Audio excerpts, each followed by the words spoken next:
నమస్తే. రష్యా అధ్యక్షుడు పుతిన్తో భారత విదేశాంగ మంత్రి జయశంకర్ భేటీ అయ్యారు. ఒకప్పటి సోవియట్ యూనియన్ను నడిపించిన దేశం ప్రస్తుత ప్రపంచంలోని అతిపెద్ద దేశాల్లో ఒకటి.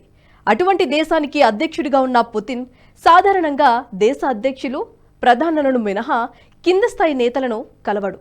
గత చరిత్రను పరిశీలిస్తే ఈ విధంగా కలిసింది కేవలం రెండే దేశాల అధికారులను మాత్రమే. అందులో ఒకరు చైనా విదేశాంగ మంత్రి అయితే మరొకరు భారత జాతీయ భద్రతా సలహాదారు అజిత్ దోవాల్. ఇక ప్రస్తుతం మూడో వ్యక్తి భారత విదేశాంగ మంత్రి జయశంకర్.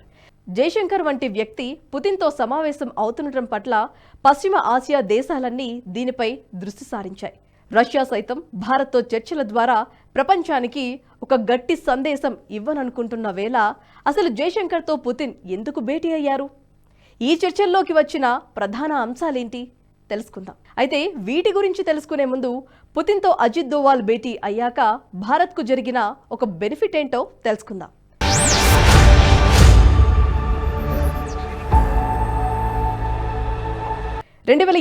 ఫిబ్రవరిలో అజిత్ దోవాల్ పుతిన్తో భేటీ అయ్యారు. ఇరు దేశాల వ్యూహాత్మక భాగస్వామ్యాన్ని మరింత విస్తరించేందుకు ఇరువురు సమావేశమయ్యారు. ఇందులోనూ ముఖ్యంగా ప్రాంతీయ సమస్యలపైనే చర్చలు జరిగాయి. అయితే చర్చల తాలూకు పూర్తి సారాంశం బయటకు వెల్లడించలేకపోయినా తర్వాతి కాలంలో దీని ఫలితాలు స్పష్టంగా కనిపించాయి. ముఖ్యంగా కాశ్మీర్ తమదని పాకిస్తాన్ చాలా కాలంగా వాదిస్తోంది. దీనిపై రష్యా తన వైఖరిని బయటపెట్టడానికి అజిత్ దోవాల్ భేటీ కీలకంగా సాధించింది. ఈ భేటీ తర్వాత జరిగిన షాంఘై కోఆపరేషన్ ఆర్గనైజేషన్ సమావేశాల్లో రష్యా పాకిస్తాన్పై తన వైఖరిని వెల్లడించింది. ఈ సమావేశంలో వెలువరించిన మ్యాప్లో పీఓజేకేను భారత్ భూభాగంలోనిదే అని స్పష్టం చేసింది. ఈ విధంగా అజిత్ దోవాల్ భేటీ భారత్కు ఒక పెద్ద దౌత్యపరమైన విజయాన్ని సాధించింది. ఇక ప్రస్తుతం పుతిన్తో జయశంకర్ భేటీ అయ్యారు. ఈ సమావేశంలో మొదటిగా పుతిన్ ఫోటో ద్వారా ప్రపంచానికి గట్టి సందేశం ఇచ్చారు.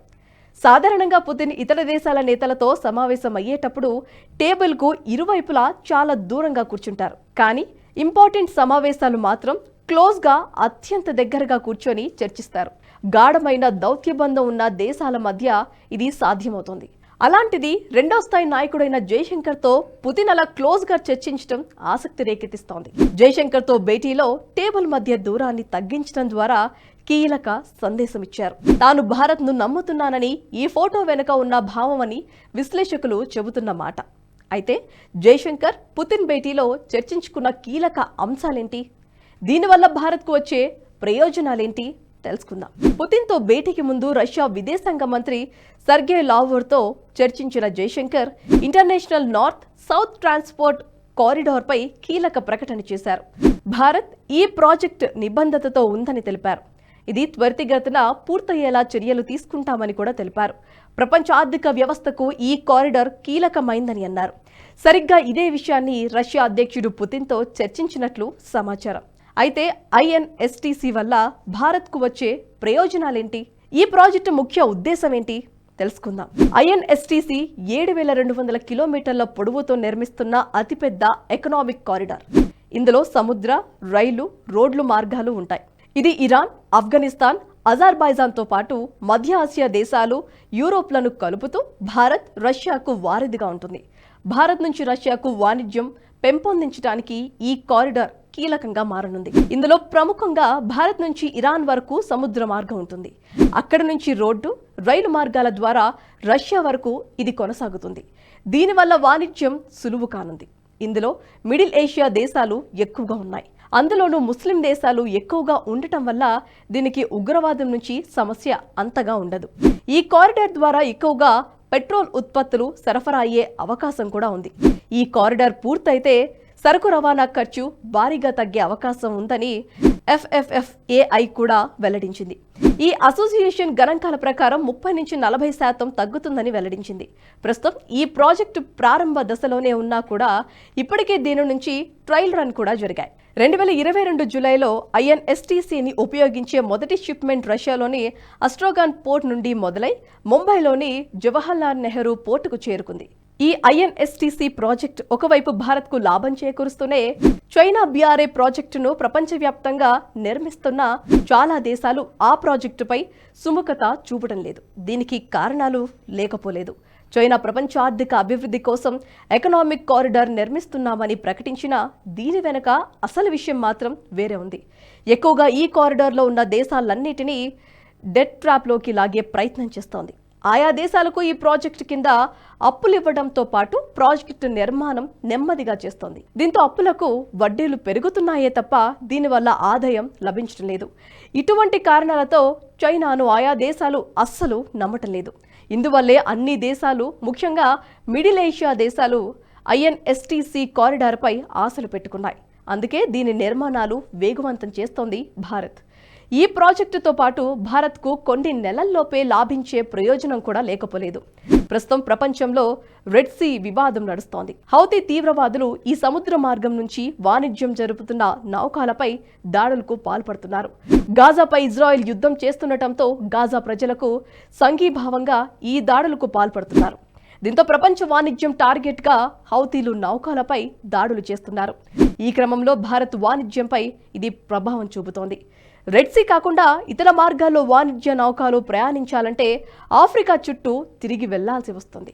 దీంతో వాణిజ్య సరుకు రవాణా ఇప్పటికంటే 30% పెరిగే అవకాశం అయితే ఉంది. అయితే హౌతీ దాడులు ఇరాన్ కేంద్రంగానే జరుగుతున్నాయి. ఆ దేశం తీవ్రవాదులతో తమకు సంబంధం లేదని చెబుతున్నా హౌతీలకు ఇరాన్ సహకారం ఉందనేది బహిరంగ వాస్తవం. భారత్ కూడా హౌతీలను అడ్డుకొని షిప్లను సజావుగా నడిపించాలంటే హౌతీల వెనుకున్న ఇరాన్ను ఒప్పించడం మంచిదనే విశ్లేషణలు ఉన్నాయి. ఇరాన్కు రష్యాకు కూడా మంచి సంబంధాలే ఉన్నాయి. గతంలోనూ ఇరాన్తో భారత్ వాణిజ్యం నడిపించింది. ఆ దేశంలో ముఖ్యమైన చాబహార్ పోర్టును భారత్ అభివృద్ధి చేసింది. ఈ పోర్టు ద్వారా ఇరు దేశాల వాణిజ్యం మరింత పెరిగింది. ప్రస్తుతం రెడ్ సీ సంక్షోభం కారణంగా భారత్ షిప్లు ఇరాన్ను కాకుండా ఆఫ్రికా చుట్టూ తిరిగి కేప్ ఆఫ్ గుడ్ హోప్ నుంచి ప్రయాణిస్తే అది అంతిమంగా ఇరాన్కే నష్టం చేకూరుస్తోంది. దీంతో భారత నౌకలపై దాడి జరగకుండా హౌతీలను రష్యా ఒప్పించే అవకాశం ఉంది. పుతిన్, జైశంకర్ భేటీలో ఈ అంశంపైన చర్చించినట్లు సమాచారం. ఇదిలా ఉంటే జైశంకర్, పుతిన్ భేటీలో యురేషియన్ కంట్రీస్ గురించి కూడా ముఖ్యంగా చర్చ జరిగినట్లు తెలుస్తోంది. ప్రస్తుతం ఆర్మేనియా, బెలారస్, కజకిస్తాన్, కిర్గిస్తాన్ వంటి దేశాలను చైనా తన వైపు తిప్పుకుంటోంది. రష్యా, ఉక్రెయిన్ మధ్య యుద్ధం జరుగుతున్నందున ఆ దేశం బలహీన పడిందనే భావనతోనే ఈ దేశాలు ప్రస్తుతం చైనా వైపు మొగ్గు చూపుతున్నాయి. దీనివల్ల యురేషియాలో డ్రాగన్ ఆధిపత్యం క్రమంగా పెరుగుతోంది. రష్యా, చైనాల మధ్య దౌత్యపరంగా సంబంధాలు బలంగానే ఉన్నా యురేషియన్ దేశాల్లో చైనా ఆధిపత్యాన్ని ఒప్పుకోవడం లేదు. ప్రపంచ దేశాల్లో చైనా ఆధిపత్యం పెరగటం భారత్కు ప్రమాదమే.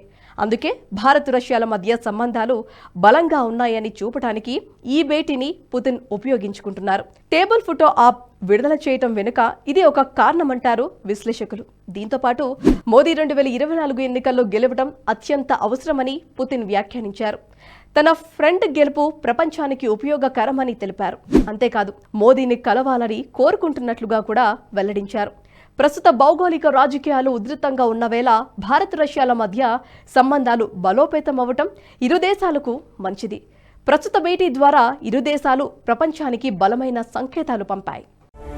జాతీయవాద జర్నలిజానికి అసలైన వేదిక నేషనలిస్ట్ హబ్ ని సబ్స్క్రైబ్ చేసుకోండి. నోటిఫికేషన్స్ కోసం బెల్ ఐకాన్ పై క్లిక్ చేయండి.